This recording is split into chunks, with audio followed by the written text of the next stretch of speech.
Brennan. Thank you, Mr. President. Given the Republican nominee's recent comments about the Khan family and his statement that if president, he would consider recognizing Russia's annexation of Crimea, does it make you question his fitness to be president? And secondly, sir, on Libya, you've said in the past that the worst mistake of your presidency may have been your failure to plan for the aftermath of that 2011 NATO intervention in Libya. Do you see your new decision to bomb ISIS there as a direct result of that? Yes. I think the Republican nominee is unfit to serve as president. I said so last week, and he keeps on proving it.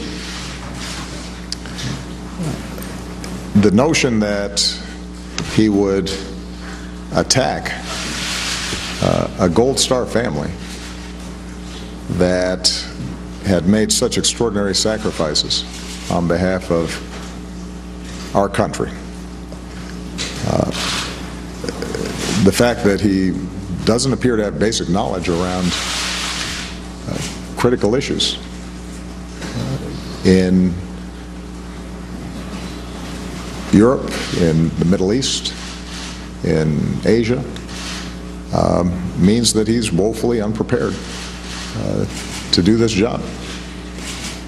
And this is not just my opinion. I think what's been interesting is the repeated denunciations of his statements by leading Republicans, including the Speaker of the House and the Senate Majority Leader and prominent Republicans like John McCain. And the question I think that they have to ask themselves is, if you are repeatedly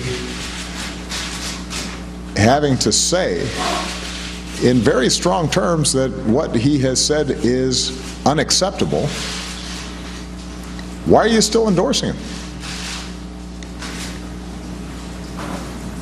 What does this say about your party that this is your standard bearer?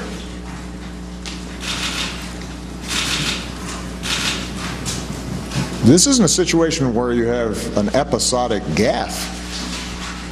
This is daily and weekly, where they are distancing themselves from statements he's making. There has to be a point at which you say, this is not somebody I can support for President of the United States, even if he purports to be a member of my party. And the fact that that has not yet happened makes some of these denunciations ring hollow. I don't doubt their sincerity. I don't doubt that they were outraged about some of the statements that Mr. Trump and his supporters made about the Khan family. But there has to come a point at which you say, somebody who makes those kinds of statements doesn't have the judgment, the temperament, the understanding to occupy the most powerful position in the world. Because a lot of people depend on the White House getting stuff right. And this is different than just having policy disagreements. I recognize that they all profoundly disagree with myself or Hillary Clinton on tax policy or on certain elements of foreign policy. But there have been Republican presidents with whom I disagreed with, but I didn't have a doubt that they could function as president.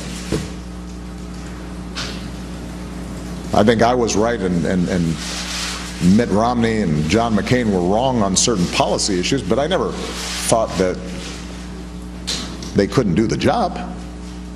And had they won, I would have been disappointed.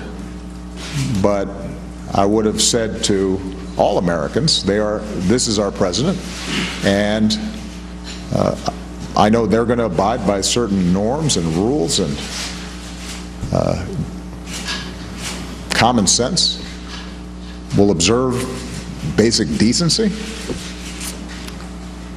will have enough knowledge about economic policy and foreign policy and our constitutional traditions and rule of law, that our government will work, and then we'll compete 4 years from now to try to win an election. But that's not the situation here.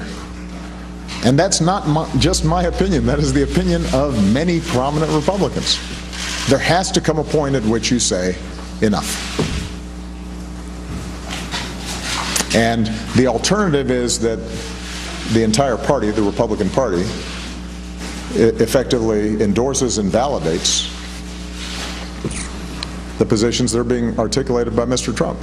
And as I said in my speech last week, I don't think that actually represents the views of a whole lot of Republicans out there. With respect to Libya, I have said on several occasions that we did the right thing in preventing what could have been a massacre, a bloodbath in Libya. And we did so as part of an international coalition and under UN mandate. But I think that all of us collectively